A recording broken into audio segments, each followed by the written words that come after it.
It's starting. Give it a sec.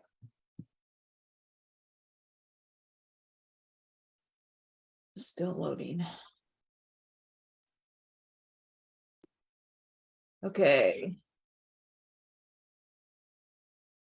Give it just a minute for people to get on and say hello. If you're watching the replay, comment replay so we know who's here, who's watching, and all of that. I'm going to record so we don't have that we had last time. Okay, so we are going to be talking acquisition process here. I just want to make sure you guys are on and you're able to see and hear us. Can you say hello? Say hello in the comments. If not, then we might not be able to see comments.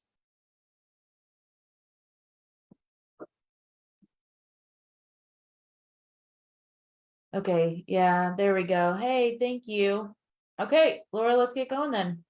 Great.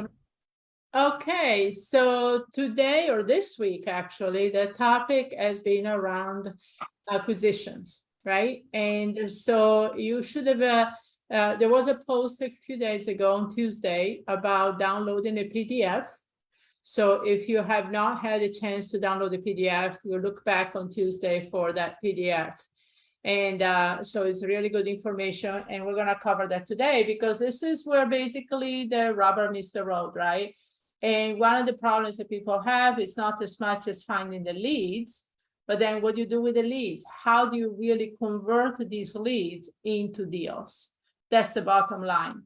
And so that's why the acquisition process is so crucial and important, especially, you know, when you're starting out, you get a lot of confusion out there because everybody has a different way to do it, which is fine, but you also want to make sure that it's a way that's actually working right now, you know. So a lot of the things out there that I see are a little, you know, obsolete for the present time. So we want to make sure that we're going to give you here what is really working right now. But the premise I want to make is that you have to tweak for the market. There is not a cookie cutter template that works with every market. It really depends on your demographics. It depends on what markets you're working with. It depends on a lot of factors. So one of the things that we suggest is that you start with a small batch, you know, 300 to 500 if you're pulling from a list, maybe 100 to 150 if you do driving for dollars. And put a small batch and see what you can do this batch. Don't go out there and market with 1,000 or 2,000 leads, because you might seem to think, oh yeah, well, if I get 1,000 leads and I market to them, for sure I'll get something. But the thing is, what's probably going to happen also if you're not doing the right process is that you're going to burn through thousands of leads that, you know, you could have probably converted if you had the right message and the right marketing. So that's what we're going to talk about today. So, you know, test it on a smaller batch. Also, the quality of the leads is important. I always say that the best leads are the ones you create yourself, meaning don't get in the habit of just buying lists. Those lists are heavily used by our investors. The one that you spend a little extra time doing yourself through public records, through driving for dollars, through other sources like that, are the best ones. So we talked about leads on another week. So this is not leads. This is actually what to do with the leads, which is acquisition. Liz? Yeah, so the most important thing, as we have discussed throughout the week, is knowing your demographic. So we are giving you a certain process that we use in some of our cities, but this process may actually change depending on your demographic. For example, in Tampa, St. Pete, this process works really well. But in Fort Myers, which is only 2 hours south, and Cape Coral, where I live, it does not work that well, okay? Because it's older demographic. So you have the PDF, and if you did not have the PDF, go back and find the post about acquisitions and comment for the PDF. But with that being said, let's talk a little bit about the acquisition process. So this is about acquiring, we're going to test 300 leads. And so the first thing you're going to do is you are going to text these leads. I like to text. As I talked about on the other live, I am not somebody that really likes to be on the phone. And I also don't really love cold calling.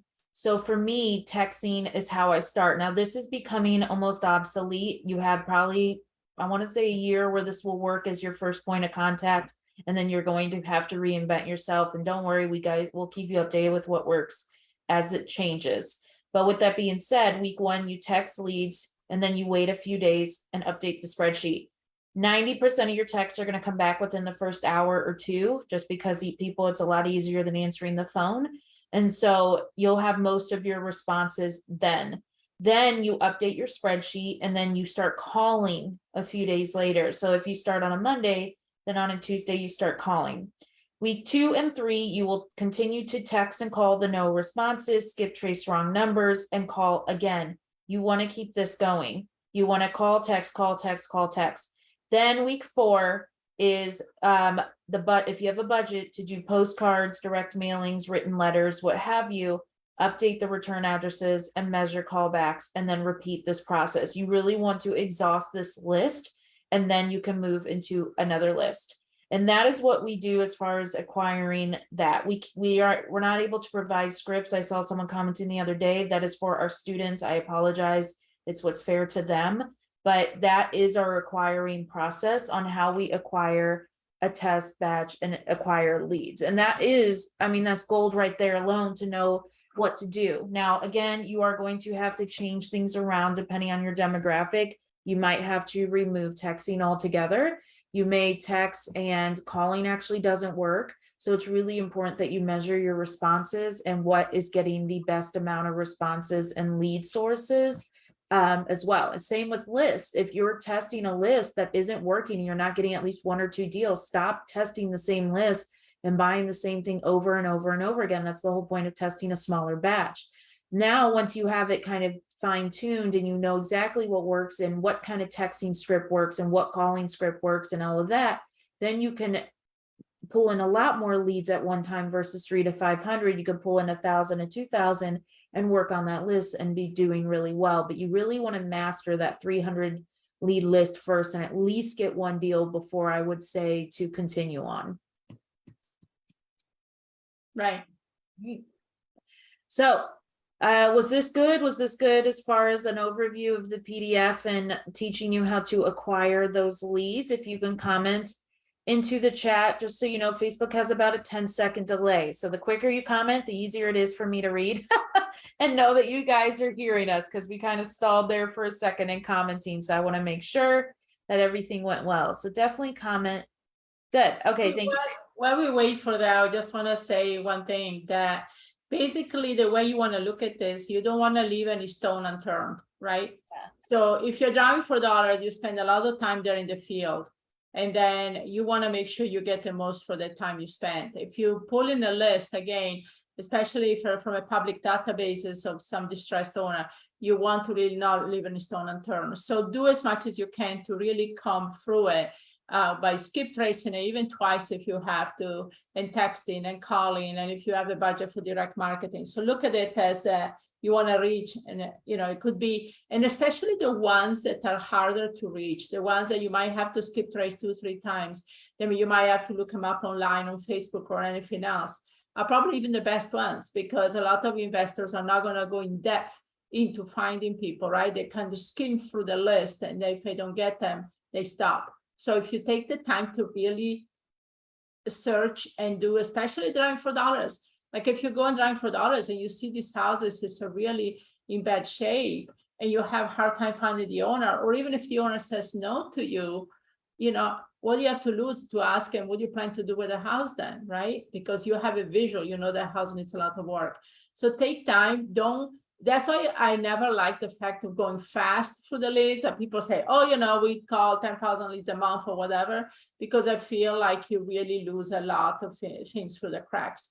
So take a small batch, really do it well, and then you can do a small batch a week. And if you really take the time with quality versus quantity, trust me, that will be a game changer. Great. So we're going to open up for an Ask Us Anything. We allow 1 question per person, so make sure it's your most burning question that you want to ask us for the week. Go ahead and get that into the comments now while I do the raffle. So the raffle today is a free list of 500 leads. We will pull it for you. All we will need is the zip codes that you are currently investing in. And we are doing this, and all you have to do is email in. I'm going to put the email in the chat here, you to claim your prize. So this is a list of 500 leads in the area of your Yeah, choice. you want to tell them what type of leads they are? They're, well, no, they, yeah, we can. It's absentee owners. It's an absentee owner list. With So- over 10 years ownership. Yeah. So we are going to pull that right now. So give me 1 second.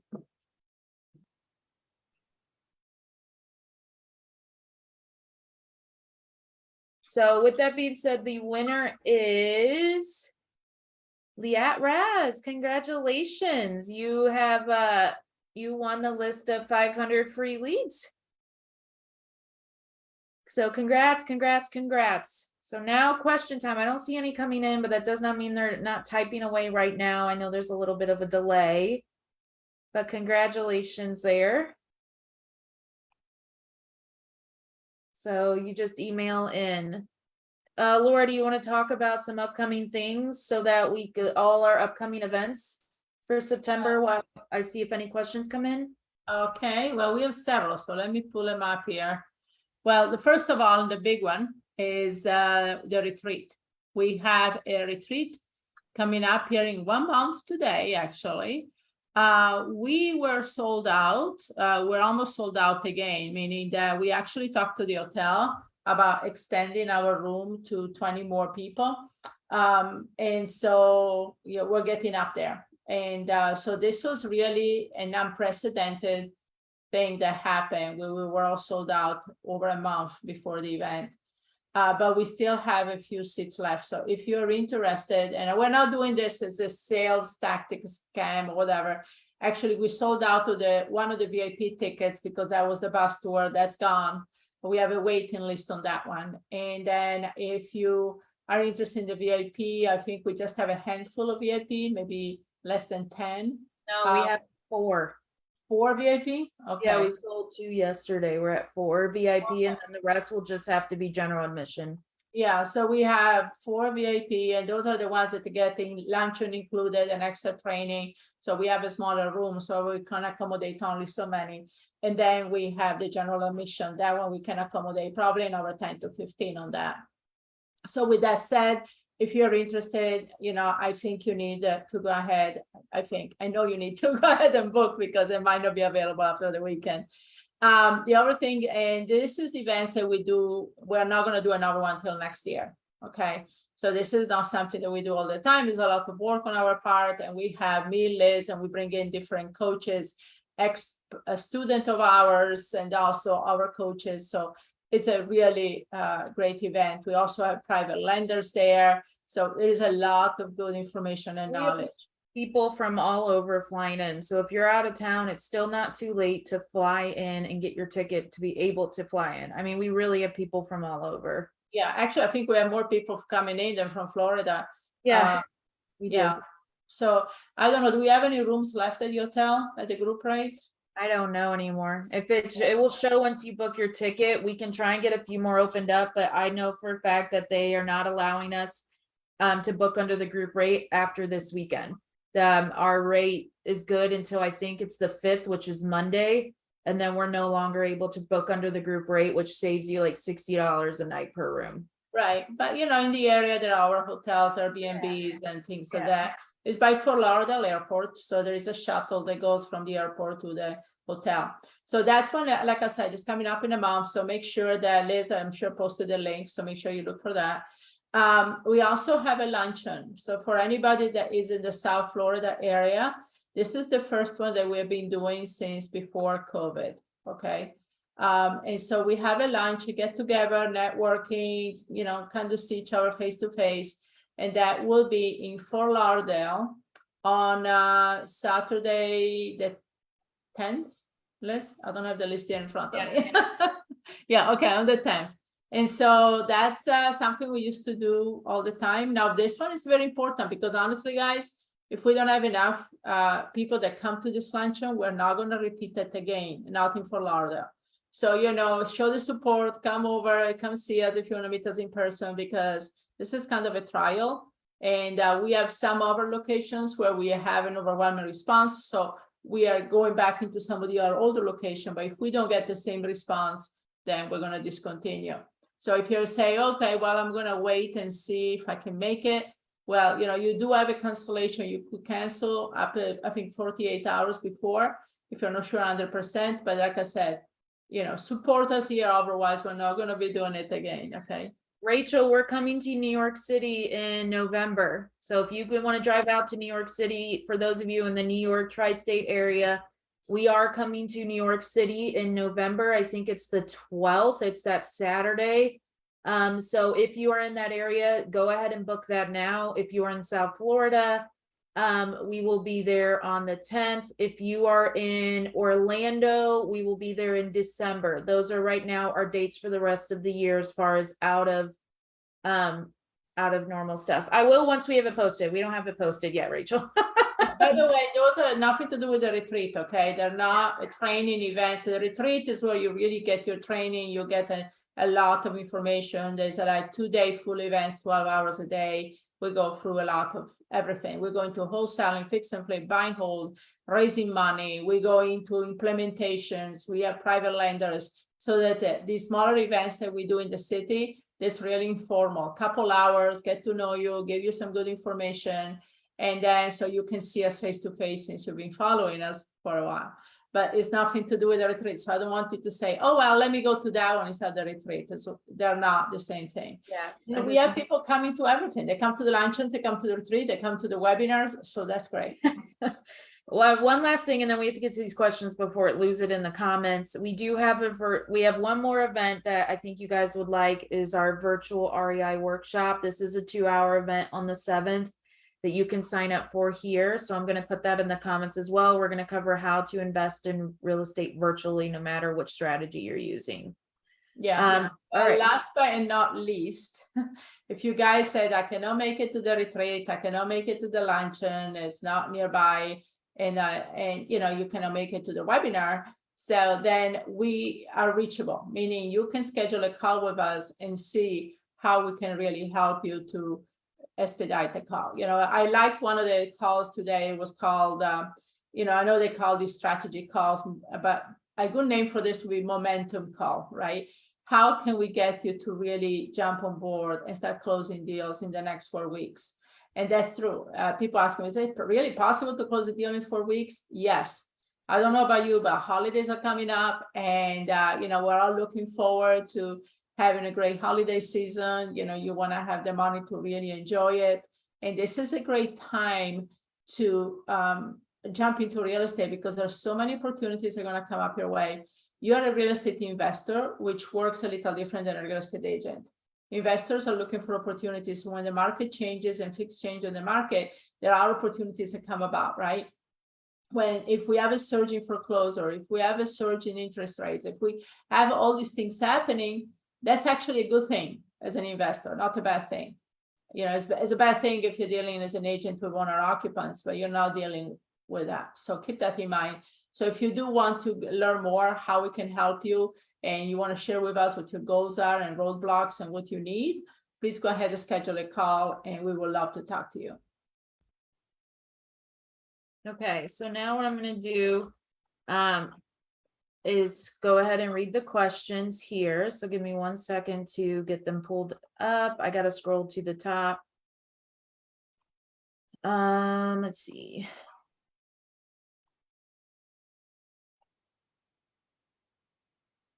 Okay.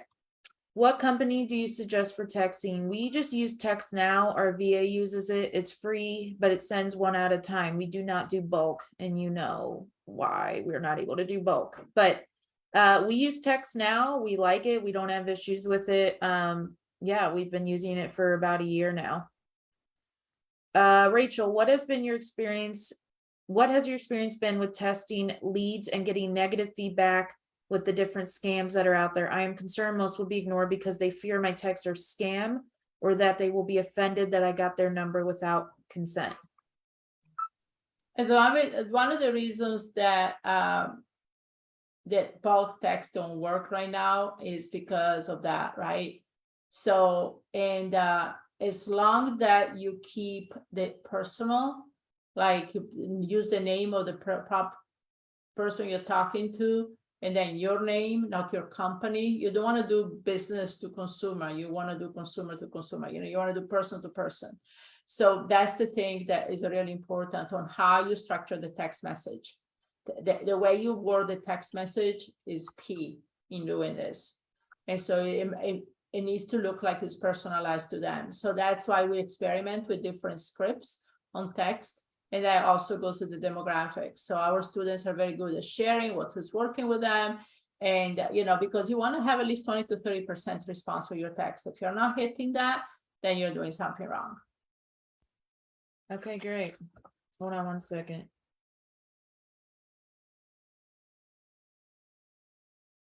Okay, so then moving into the next one is if a house is getting auctioned on auction.com and the end of the auction isn't for 14 days, can we still try to wholesale the house by contacting the owner? Or is it officially off limits? It depends why is on auction.com. A lot of those property are already being foreclosed. So the owner will not have any more control on those property, and so if it's being foreclosed or is it's gone through the process already, no, you cannot do that. But you'll have to see what is the situation first. If it's an REO, it's owned by the bank, then it's on auction.com and then the bank will take the offer. Great. When you first contact an off-market seller, do you wait to meet them and tour the home before letting them know what kind of offers you can make? No, Elisa, you want to answer this one? No, I don't wait because another investor could come in with a really good offer and take it away. So we do not do that. We only do that as far as we make an offer sight unseen, just based off what they said, contingent on viewing the home. And especially since COVID hit, that's kind of the silver lining here, because people now don't expect you to meet them in person anymore. They don't want you to meet them in person. They don't want you to go to their house, right? So that's why virtual is really being taken off, because you can set it up where you do everything virtual. And so that's great. Awesome. Do we have any other questions? We allow one per person.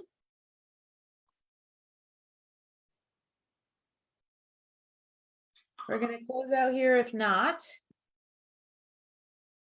Wow, a few questions. How many people do we have today? 17. Oh, that's pretty good. So maybe we are so thorough with everything, you don't need to know anymore. So, right. Yeah. But make sure you download the PDF we did a couple of days ago. That will support what we talked about today. And like I said, try to come and meet us in person, either the luncheon or the retreat. It's great for us. It's a different energy and vibe when you are sitting in a room with coaches. And I want to say one thing: the people that we come to us to talk in the room, they're investors. They walk the talk. They're not coaches per se. I actually pull them into coach, but they're actually investors. So you hear from people that are really, really smashing it, beside us. So you hear from a good group of people that are really willing to pay it forward and share and humble. And you make a good friendship. We have people actually crying on the last day of the retreat because of all the connections and friendships they made. So I cannot speak enough. We love these. We do these 2-3 times a year, and we just love them. Great. Let me see if any other came through. Contingent on visual, does that mean an actual inspection? Not necessarily, it can. Well, visual of somebody. Yeah, somebody has to go in and check and make sure that they can, see that if there's any extra work or rehabs or stuff that maybe the seller, because the seller's not going to tell you everything that's wrong. I'm going to tell you that right now. No seller is going to tell you every little thing that's wrong as well. Let's see. How do you know if you're getting a bomb if you don't lay eyes on the property? I don't know what she means by that.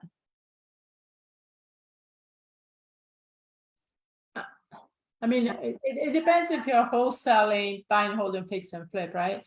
If you're wholesaling, you're really not selling the property, you're selling a contract. So back in the days, it was called flipping a contract. Wholesaling, I don't like that term personally. Now, if you do fix and flip and buy and hold, you do want to put a contingency in there for inspection. Now, it can be you, or it can be your project manager, property manager, real estate agent. It can be somebody you send out there, but you definitely want to do an inspection if you do buy and hold and fix and flip. If you do wholesaling, the buyers will have to do their own due diligence, so don't worry about it. Awesome. Okay, well, we're gonna go ahead and close out then. I hope everyone has a fantastic weekend ahead. Laura's actually on her way down to see me, so you'll be seeing it's a couple lives over the next week or so. Across, not down. Across, same thing. And so she's gonna come and spend the weekend with me, so you might see some lives where we are both together over the next few days, so keep a lookout for that. And it's a long weekend, so make sure that you guys enjoy your Labor Day if you are off. And anything else you want to say, Laura?